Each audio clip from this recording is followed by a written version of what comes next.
Hello guys, मैं कमलेश शर्मा आज आपके लिए लेके आया हूँ केमिस्ट्री से कुछ रिलेटेड आपके क्वेश्चंस जो आपके बोर्ड एग्जाम के लिए मील का पत्थर साबित हो सकते हैं।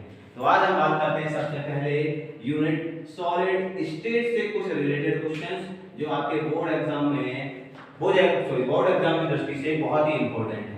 तो पहला क्वेश्चन जो है वो है कि जो आपका ग्लास होता है यानी कि कांच होता है वो आपका समदैशिक यानी कि आइसोट्रोपिक नेचर समदैशिक प्रकृति जो है शो करता है यानी कि प्रदर्शित करता है। क्यों प्रदर्शित करता है? क्यों? सिंपल है इसका आंसर, लेकिन हम उसके पहले आपसे बात करना चाहते हैं समदैशिक के बारे में। जिन स्टूडेंटों को समदैशिक पता है कोई बात नहीं, लेकिन जिनको पता नहीं है तो उनके लिए हम बात करते हैं। तो इसकी सिंपल सी ट्रिक है वो है आपकी एस और डी। एस और डी का मतलब है, इस एस का तो मतलब है कि same physical property, same physical property, और दूसरे डी का मतलब है डिफरेंट डायरेक्शन, यानी कि भिन्न भिन्न दिशाओं में भौतिक गुण जो है वो क्या हो, समान हो, उन्हें हम कहते हैं समदैशिक या आइसोट्रोपिक। अब बात करते हैं कि भाई कांच जो है वो समदैशिक प्रकृति शो करता है क्यों? तो होता क्या है कि जो आपका कांच है तो इसका जो प्रवाह होता है, कांच का प्रवाह यानी कि फ्लो, और इसका जो अपवर्तनांक होता है उसका मान, दो चीजें हैं, एक तो कांच का फ्लो और दूसरा है आपका अपवर्तनांक। तो फ्लो यानी प्रवाह और अपवर्तनांक का मान जो है वो भिन्न भिन्न दिशाओं में क्या होता है, समान आता है। भिन्न भिन्न दिशाओं में क्या आता है, वो समान आता है, इसलिए कांच जो है वो आपका समदैशिक प्रकृति प्रदर्शित करता है। अब बात करते हैं सेकंड क्वेश्चन की। तो सेकंड क्वेश्चन है कि जो आपका गैस लाइटर होता है, लगभग सभी लोगों ने देखा होगा गैस लाइटर को। तो गैस लाइटर को दबाने पर जो है चिंगारी यानी कि स्पार्क जो है, स्पार्किंग उत्पन्न होती है, वो क्यों होती है? क्वेश्चन क्या आया था, फिर से एक बार देख लो कि गैस लाइटर को दबाने पर चिंगारी यानी कि स्पार्क आता है, वो क्यों आता है? तो इसका सिंपल सा आंसर है, इसका आंसर क्या हो जाएगा, होता क्या है कि जो आपका गैस लाइटर है तो गैस लाइटर में जो आपके क्रिस्टल्स होते हैं वो आपके दाब वैद्युत होते हैं। तो दाब वैद्युत क्रिस्टल पाए जाने के, दाब वैद्युत क्रिस्टल पाए जाने के कारण क्या होता है, वो आपका चिंगारी उत्पन्न करता है। कब? जब हम गैस लाइटर को दबाते हैं। अब बात करते हैं तीसरी क्वेश्चन की। तीसरा क्वेश्चन है आपका कि जो आपका क्यूरी ताप यानी कि क्यूरी टेम्परेचर है किसे कहते हैं? तो इसका भी बिल्कुल सिंपल सा आंसर है, कोई ज्यादा विशेष खास नहीं है। होता क्या है कि आपका वह ताप, कौन सा ताप? तो वह ताप जिससे कम ताप पर कोई आपका चुंबकीय पदार्थ, जिससे कम ताप पर कोई चुंबकीय पदार्थ लौह चुंबकीय हो जाता है, लौह चुंबकीय हो जाता है, उसे हम क्या कहते हैं, क्यूरी ताप कहते हैं। क्या बताया हमने? क्यूरी ताप क्या है आपका, वह ताप जिससे कम ताप पर क्या हो जाए आपका कोई चुंबकीय पदार्थ किसमें कन्वर्ट हो जाए, लौह चुंबकीय पदार्थ में परिवर्तित हो जाए, उसे हम कहते हैं क्यूरी ताप। बात करते हैं चौथे क्वेश्चन की। तो चौथा क्वेश्चन क्या है कि निम्नलिखित को संतुलन क्षमता के बढ़ते क्रम में लिखिए। अब हमें अगला क्वेश्चन है क्या, क्वेश्चन संतुलन क्षमता के बढ़ते क्रम में यानी कि पैकिंग एफिशिएंसी की इंक्रीजिंग ऑर्डर में हमको लिखना है। किसको? सरल घनीय, फलक केंद्रित घनीय और केंद्रित घनीय, यानी कि इनको सरल घनीय को, फलक केंद्रित घनीय को और काय केंद्रित घनीय को हमें क्या करना है, संतुलन क्षमता के बढ़ते क्रम में लिखना है। अब आप सभी को पता है कि जो सरल घनीय एक कोष्ठक होती है उसकी संतुलन क्षमता जो है वो होती है, इसका आंसर की बात करते हैं 52.4%। जो आपका फलक केंद्रित घनीय एक कोष्ठक होती है उसकी संतुलन क्षमता आपकी आती है 74%, और जो आपका काय केंद्रित या बॉडी सेंटर्ड जो होती है आपकी एक कोष्ठक उसका आपका आता है संतुलन क्षमता 68%। अब इन्होंने ये कहा कि संतुलन क्षमता के बढ़ते क्रम में लिखिए। तो बढ़ता हुआ क्रम क्या होता है कि सबसे ज्यादा पहले लिखें, फिर उससे कम और फिर सबसे कम। तो सबसे कम कौन सा है आपका, सरल घनी 52%, तो पहले आएगा आपका सरल घनी, सरल घनी के बाद 68% वाला यानी कि काय केंद्रित घनी, तो इससे ज्यादा किसका हो जाएगा आपका काय केंद्रित घनीय, और सबसे ज्यादा किसका हो जाएगा आपका फलक केंद्रित घनीय, जिसके लिए आपका 74% आता है, तो हो जाएगा आपका फलक केंद्रित घनीय। तो ये इसका बढ़ता हुआ क्रम हो जाएगा, सबसे छोटा, फिर उससे बड़ा और सबसे बड़ा। अगर यही क्रम आपसे उल्टा पूछा जाए कि संकलन क्षमता को घटते क्रम में लिखिए, तो आप क्या करोगे, सबसे पहले फलक केंद्रित, इसके बाद काय केंद्रित, और सबसे लास्ट में आप इसको लिख दोगे सरल घनी एका कोष्ठक को। तो ये आपका घटता हुआ क्रम हो जाएगा। अब बात करते हैं पांचवें क्वेश्चन की। तो पांचवा क्वेश्चन है कि आपका जो ताप वैद्युत क्रिस्टल है उन किसे कहते हैं। ताप वैद्युत क्रिस्टल का मतलब होता है पायरो इलेक्ट्रिक क्रिस्टल, यानी पायरो इलेक्ट्रिक जो क्रिस्टल है वो हम किसे कहते हैं। बहुत ही सिंपल है, होता क्या है, इनका आंसर आप कैसे लिखोगे, तो आपका क्या होता है, वह क्रिस्टल। अब कौन सा क्रिस्टल भाई, तो वह क्रिस्टल जिसको गर्म करने पर, जिसको क्या करना है, आपको हीटिंग करना है, तो जिसको गर्म करने पर वैद्युत धारा उत्पन्न होती है, विद्युत धारा क्या होती है, उत्पन्न होती है, वो क्रिस्टल आपके क्या कहलाते हैं, ताप वैद्युत क्रिस्टल कहलाते हैं। जैसे हम आपको इसका एग्जांपल बता दें, क्रिस्टल कौन सा है, जैसे आपका सीजियम नाइट्रेट CsNO3, ये आपका एक ऐसा क्रिस्टल है जिसको हम क्या करेंगे, गर्म करेंगे, तो गर्म करने पर ये क्या करेगा, विद्युत धारा को उत्पन्न करेगा। तो विद्युत धारा जिन क्रिस्टलों को गर्म करने पर उत्पन्न होती है उसको हम क्या कहते हैं, ताप वैद्युत क्रिस्टल। अब अगला क्वेश्चन जो है वो है आपका कि जो आपके अक्रिस्टलीय ठोस होते हैं, यानी कि जो आपके एमॉर्फस सॉलिड हैं, तो एमॉर्फस सॉलिड जो है आपका उसका जो शीतलन बल यानी कि कूलिंग कर्व जो है वो सतत यानी कंटीन्यूअस होता है। क्यों, बहुत ही सिंपल है, क्योंकि आपको पता है कि जो आपके अक्रिस्टलीय ठोस हैं इनके गलनांक जो है वो निश्चित नहीं होते, अर्थात हम आपका क्या करते हैं, पिघला हुआ आपका अक्रिस्टलीय ठोस लेते हैं। तो पिघला हुआ ठोस क्या होता है, यहाँ ठोस की जगह पर आपको अक्रिस्टलीय ठोस से ही समझना है। तो पिघला हुआ जो आपका अक्रिस्टलीय ठोस होता है, जब हम उसको क्या करते हैं, ठंडा करते हैं, तो ठंडा करते हैं तो क्या होता है, ये आपका निरंतर आपका ठंडा होता रहता है।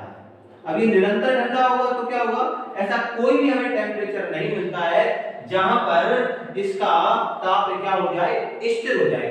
तो ताप इसका निरंतर धीरे धीरे क्या होता रहता है, कम होता रहता है। इसलिए क्या होता है कि जो आपके अक्रिस्टलीय ठोस होते हैं उनके जो कूलिंग कर्व यानी शीतलन वक्र आते हैं वो कैसे होते हैं, सतत होते हैं। अब बात करते हैं अगले क्वेश्चन की। तो अगला क्वेश्चन क्या है कि जो आपका सूर्य का प्रकाश है, कि जो आपका सनलाइट है उसको आपको किस में कन्वर्ट करना है, विद्युत में। तो इन्होंने ये पूछा है कि ऐसा पदार्थ बताओ, कौन सा पदार्थ है जो सूर्य के प्रकाश को किस में परिवर्तित कर दे, विद्युत में परिवर्तित कर दे। अर्थात सूर्य के प्रकाश को विद्युत में परिवर्तित करने के लिए प्रयुक्त पदार्थ कौन सा होता है।